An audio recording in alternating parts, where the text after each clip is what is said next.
Hey kids, it's Dad. Welcome back to the Gaming with Dad show. Of course, I am Dad. Today we are looking at gas ratio for your Nintendo Switches. But before we do that, you know what to do. Like, subscribe, ring the bell, leave a comment, share this video out, appease the YouTube algorithm god, and help grow this channel. So yes, gas station for your not gas station, gas ratio for your Nintendo Switches. Presently on sale for 99 cents. Yes, under $1, unless you include tax. Regularly $4.99. Oh, are you ready to test your driving skills and your luck? Gas Ratio brings back the nostalgia of classic top-down arcade race. That's enough reading there. So yes, this is 171 megs for either the Switch or Switch 2. Supports all three play mode. It is a 1 or 2 player single system game. From the publisher is Weak Fish Studio, the developer 909 Games. It is available in English, but who the hell cares? It doesn't have any reading off the start screen. And it was released February 27, 2026. Rated E for everybody. So yes, let's go on ahead and talk about this. I grew up in the era of top-down racers, and we're not talking micro machines. We are talking games like Intellivision Racing, or I believe it was Sprint on the Atari. These games were everywhere, including the Commodore 64, ZX Spectrum, and all your 8-bit computers. So graphically, this game is really, really beige. I don't know how to else to describe it, at least so far. Now, the track does have some nice colors on it. It is pretty darn clear, and your cars are nicely stylized, but it's all very rather simplistic, and I don't necessarily understand it all. I don't understand the giant starfish and all of that. So, and I really do not like the canyon beige for what appears to be just completely random tracks. I have a hard time telling what's water, what's ice.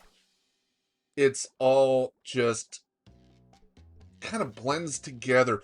That said, though, they're not really offensive. This is in the spirit of what they were going for on that retro top-down racer, and does remind me a little bit of Micro Machines, just nowhere near as good or solid or creative in its presentation. So I'm giving graphics a 15. Sound? Likewise, equally non-offensive. It's just a thing that exists. And there's nothing really stellar about it. In this style of game, it's delivering exactly what I expect. So, giving sound a 15 as well, we're sitting at 30 as we go into controls. So, as you can see here, it's I'm having a hard time actually even staying on the track. You can use either the thumbstick or the D-pad. My recommendation would be the D-pad because it's a little bit more precise and more in tune with this type of top-down racer. The thumbstick, you kind of go all over the damn place. You also have a jump button. So, there's that. But they don't actually bother telling you how you apply gas. I originally thought, okay, is this going to be where, like, left, right is consistent, like some of the older top-down racers, or is it more in line with some of the others where you're pressing the direction and that makes you go? So, what I can say is it's the latter.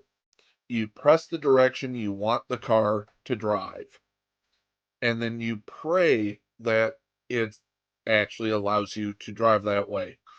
And then you have to pray that it stays on the road. So while this is doing a pretty good job of emulating those top-down racers, one of the things that those top-down racers had was, at least the good ones, had pretty tight controls. This one, your car's kind of all over the damn place. And it's not a matter of me not getting good. It's literally, if you're pressing right, the car should drive in a straight right line. If you press down, the car should rotate down into that position. Auto racing on the Intellivision had better controls than this, but that said, they're not really offensive. They're in the spirit of this style of game. So I'm giving controls a 15. We're sitting at 45. Gameplay. You have split screen. Even when you're playing against a computer, you have split screen. As I said, the racetracks appear to be randomly generated, which does make learning your way around them extremely difficult. If they're not randomly generated, I have not found the same track twice. So there's no learning ability. That's going to detract from the overall gameplay. You also have this very interesting mechanic where your dice blocks are random power-ups or buffs or debuffs. It's all very hard and kind of unpredictable. Like, you might pick up infinite jumps, or you might also pick up no jumps, which really screws you on these water sections. So I give them credit for trying to innovate. I question the wisdom of some of their dice block buffs or debuffs. If you intentionally go out of the way to pick up a power up, you should get a power up. Now, there is that risk and reward side. You could get a bad one, but you might as well just avoid all the blocks just in case you end up with a bad power up. Because the game's hard enough to control as is. That said, it's fun. It is a functional experience. And you can do split screen with couch co-op, or you can do computer racer, so it occupies your time. Nothing is overly long. So I'm giving gameplay a 16. We're sitting at 67. Value-wise, under $1. This is exactly what you expect for under $1. I'm not sure I would recommend this game at full price, but seeing how this game just came out and that sale for $1 is $3.13, and it's a small footprint on your memory card for your Switches, I'm not going to complain too damn much about 99 cents. That said, though, I think at 99 cents, it is priced pretty much in its sweet spot. And because of that, I'm going to give it a 16. It is frustrating. It is difficult. The learning curve, because of some of the control issues, are there. But at 16, that does give it a total score of 77. This is a solid C. It falls right into the middle of this is a game. It functions as a game, can be enjoyable, and it does attempt to revolutionize a very old game format. So you're passing the class, but it didn't help your GPA. We'll talk to you kids later. Bye-bye. Hey, since you've made it this far, don't forget click that handy dandy subscribe button down below. How about those other two videos that are being presented as well?